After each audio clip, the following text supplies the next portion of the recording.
বন্ধু রাষ্ট্রের জন্য হরমুজের ফি মওকুফ ইরানের। যুক্তরাষ্ট্রের জন্য লাভজনক না হলে চুক্তি নয় জানালেন ট্রাম্প। হামলা চালাতে ওয়াশিংটনের সংকেতের অপেক্ষায় তেল আবিব। লেবাননে যুদ্ধবিরতির মেয়াদ ৩ সপ্তাহ বাড়ানোর ঘোষণা ট্রাম্পের। হিজবুল্লাহ ইসরায়েল পাল্টাপাল্টি হামলা অব্যাহত। সাংবাদিক হত্যার ঘটনায় জাতিসংঘের নিন্দা। গাজায় 2 দশকেরও বেশি সময় পর প্রথম পৌর নির্বাচন। নতুন রাজনৈতিক অধ্যায়ের ইঙ্গিত বলছেন বিশ্লেষকরা। উপত্যকা সহ পূর্ব জেরুজালেমেও দখলদারদের তাণ্ডব, ঘরবাড়ি ধ্বংস। এবং ভারতের পশ্চিমবঙ্গে বিধানসভা নির্বাচনের প্রথম দফায় ভোট পড়েছে 93%। সর্বোচ্চ রেকর্ড বলছে নির্বাচন কমিশন। জয়ের সমীকরণ মেলাতে ব্যস্ত তৃণমূল ও বিজেপি।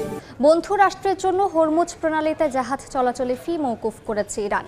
এক প্রতিবেদনে এমন তথ্য দিয়েছে গণমাধ্যম মিডল ইস্ট আই। যুক্তরাষ্ট্রের জন্য লাভজনক না হলে তেহরানের সঙ্গে চুক্তি নয় বলে জানিয়েছেন ডোনাল্ড ট্রাম্প। ইরানে পারমাণবিক হামলা চালানো হবে না বলেও জানান তিনি। এদিকে ইরানে হামলা চালাতে ওয়াশিংটনের সংকেতের অপেক্ষায় আছে তেল আবিব। ইরানের সঙ্গে সংঘাত বন্ধে কোনো নির্দিষ্ট সময়সীমা নেই বলে জানিয়েছেন মার্কিন প্রেসিডেন্ট ডোনাল্ড ট্রাম্প। বৃহস্পতিবার হোয়াইট হাউসে মার্কিন প্রেসিডেন্ট স্পষ্ট জানান, যুক্তরাষ্ট্রের জন্য উপযুক্ত এবং লাভজনক না হওয়া পর্যন্ত ইরানের সঙ্গে কোনো সমঝোতায় যাবে না ওয়াশিংটন। তেহরানের সঙ্গে চিরস্থায়ী চুক্তিতে পৌঁছানোর জন্য তিনি অপেক্ষা করবেন বলেও জানান। এদিন ইরানে পারমাণবিক হামলার বিষয়ে প্রশ্ন করলে সাংবাদিকের ওপর রীতিমতো চটে যান ট্রাম্প। তেহরানে পারমাণবিক হামলা চালানো হবে না বলে জানান তিনি।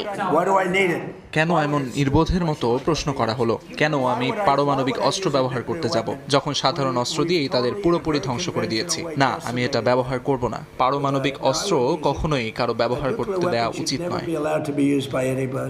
এর মধ্যেই হরমুজ প্রণালী পুরোপুরি নিজেদের নিয়ন্ত্রণে আছে উল্লেখ করে মাইন স্থাপনকারী কোনো নৌযান দেখলেই গুলি চালানোর নির্দেশ দিয়েছেন মার্কিন প্রেসিডেন্ট। আলোচনা ও চুক্তির কথা বললেও মধ্যপ্রাচ্য ও ভারত মহাসাগরীয় অঞ্চলে নিজেদের সামরিক শক্তি আরও বাড়িয়েছে ওয়াশিংটন। বর্তমানে ওই অঞ্চলে 2টি বিমানবাহী রণতরী সহ যুক্তরাষ্ট্রের অন্তত 26টি যুদ্ধ জাহাজ অবস্থান করছে। বৃহস্পতিবার মার্কিন প্রশাসনের এক কর্মকর্তা এ তথ্য নিশ্চিত করেছেন। এদিকে ইরানের নতুন সর্বোচ্চ নেতা ও দেশটির জ্বালানি অবকাঠামোয় হামলা চালাতে ইসরায়েল প্রস্তুত বলে জানিয়েছেন দেশটির প্রতিরক্ষা মন্ত্রী ইসরায়েল কাটজ। বলেন, হামলার জন্য যুক্তরাষ্ট্রের সবুজ সংকেতের অপেক্ষায় আছে তেল আবিব।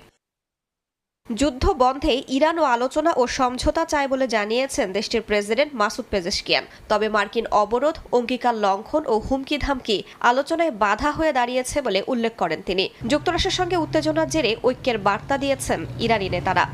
লেবানন ইসরায়েল যুদ্ধবিরতির মেয়াদ 3 সপ্তাহ বাড়ানোর ঘোষণা দিয়েছেন মার্কিন প্রেসিডেন্ট ডোনাল্ড ট্রাম্প। হোয়াইট হাউসে 2 দেশের প্রতিনিধিদের সঙ্গে বৈঠকের পর এই কথা জানান তিনি। এদিকে যুদ্ধবিরতির মধ্যেও লেবাননে অব্যাহত রয়েছে ইসরায়েল ও হিজবুল্লাহর মধ্যে পাল্টাপাল্টি হামলা। ইসরায়েলের গোলাবর্ষণে দক্ষিণাঞ্চলে অন্তত 3 জন নিহত ও 2 জন আহত হয়েছেন।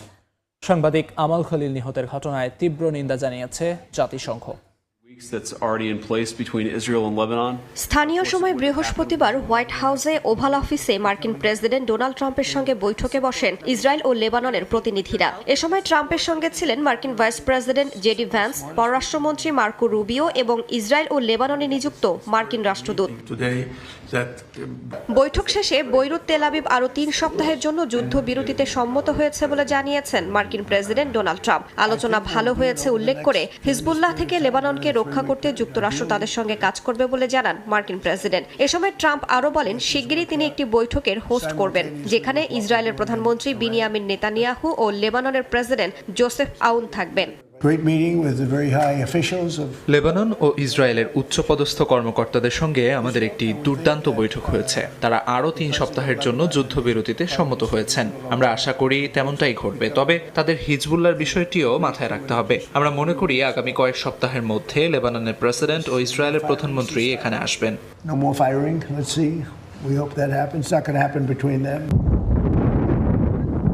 এদিকে যুদ্ধবিরতির তোয়াক্কা না করে লেবাননের দক্ষিণাঞ্চলে হামলা চালাচ্ছে ইসরায়েলি সেনারা। বৃহস্পতিবারও লেবাননের সশস্ত্র গোষ্ঠী হিজবুল্লাহর ঘাঁটি লক্ষ্য করে চলে গোলাবর্ষণ। এতে বেশ কয়েকজন হতাহতের ঘটনা ঘটে। ইসরায়েলি সেনাবাহিনীর দাবি, সীমান্ত এলাকায় সামরিক ও কৌশলগত নীতি বজায় রেখে হিজবুল্লাহর হুমকি ঠেকানো হচ্ছে। এর আগে নেতানিয়াহু বাহিনীর হামলায় নিহত হন সাংবাদিক আমাল খলিল, আহত হন এক ফটো সাংবাদিকও। স্থানীয় গণমাধ্যম জানায়, রিপোর্টিংয়ের সময় প্রথম হামলার পর আশ্রয় নেয়া বাড়িটিও লক্ষ্যবস্তুতে পরিণত হয়। উদ্ধার কার্যক্রম বাধাগ্রস্ত হওয়ায় কয়েক ঘণ্টা পর ধ্বংসস্তূপ থেকে আমাল খলিলের মরদেহ উদ্ধার করা হয়।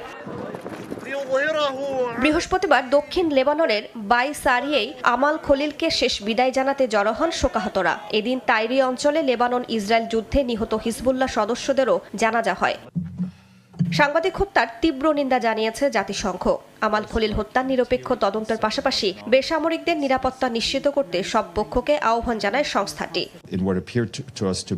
ইসরায়েলের বিমান হামলায় লেবানিজ সাংবাদিক আমাল খলিল নিহতের ঘটনায় আমরা তীব্র নিন্দা জানাচ্ছি। আমালের পরিবার, বন্ধু এবং সহকর্মীদের প্রতি গভীর সমবেদনা প্রকাশ করছি। একই সঙ্গে এই ঘটনায় আহত অন্য সাংবাদিকদের দ্রুত ও পূর্ণ আরোগ্য কামনা করছি। লেবানন কর্তৃপক্ষ জানিয়েছে, মার্চে পুনরায় সংঘাত শুরুর পর থেকে প্রায় ২৫০০ মানুষের মৃত্যু হয়েছে। নিহত হয়েছেন প্রায় ২৭ জন সাংবাদিক। দুই যুদ্ধ উত্থানের পথ তৈরি করে দিয়েছে পাকিস্তানের সেনাপ্রধান আসিম মনিরের। কাতার ভিত্তিক গণমাধ্যম আল জাজিরার প্রতিবেদন অনুযায়ী গেল বছর ভারতের বিরুদ্ধে পাকিস্তানের যুদ্ধ ও বর্তমান ইরান যুদ্ধে মধ্যস্থতাকারী আসিম মুখ্য ভূমিকা পালন করেছেন। আসিমের এই উত্থান যেমন আন্তর্জাতিক স্বীকৃতি এনেছে, তেমনি দেশের ভেতরে ক্ষমতার ভারসাম্য নিয়েও তৈরি হয়েছে নতুন প্রশ্ন। যুদ্ধ যেখানে বৈশ্বিক অস্থিরতার প্রতীক, সেখানেই তা পাকিস্তানের সেনাপ্রধান আসিম মনিরের জন্য হয়ে উঠেছে কৌশলগত সুযোগ। মার্কিন প্রেসিডেন্ট ডোনাল্ড ট্রাম্প ইরানের বিরুদ্ধে যুদ্ধবিরতির সময়সীমা বাড়ানোর সময় সরাসরি কৃতিত্ব দেন পাকিস্তানের সেনাপ্রধান আসিম মনিরকে। বলেন, তার অনুরোধেই এই সিদ্ধান্ত নিয়েছে যুক্তরাষ্ট্র। আল জাজিরার এক প্রতিবেদনে জানানো হয়, এই স্বীকৃতি ইঙ্গিত দেয় ওয়াশিংটন এখন ইসলামাবাদকে একটি কার্যকর মধ্যস্থতাকারী হিসেবে বিবেচনা করছে। প্রতিবেদনে জানানো হয়, পাকিস্তানের এই অবস্থানে পৌঁছানোর পেছনে রয়েছে ধারাবাহিক কূটনীতি। আসিম মনির দুই দেশের শীর্ষ নেতৃত্ব যেমন JD Vance, Steve Witkoff, Abbas আরাকচির সঙ্গে সরাসরি যোগাযোগ বজায় রাখেন। এতে পাকিস্তান একযোগে যুক্তরাষ্ট্র, ইরান এবং উপসাগরীয় মিত্রদের সঙ্গে সংযোগ ধরে রেখেছে। এই বহুমাত্রিক কূটনীতি মূলত হেজিং স্ট্র্যাটেজি নামে পরিচিত, যেখানে কোনো এক পক্ষের ওপর নির্ভর না করে একাধিক শক্তির সঙ্গে সম্পর্ক ধরে রাখা হয়।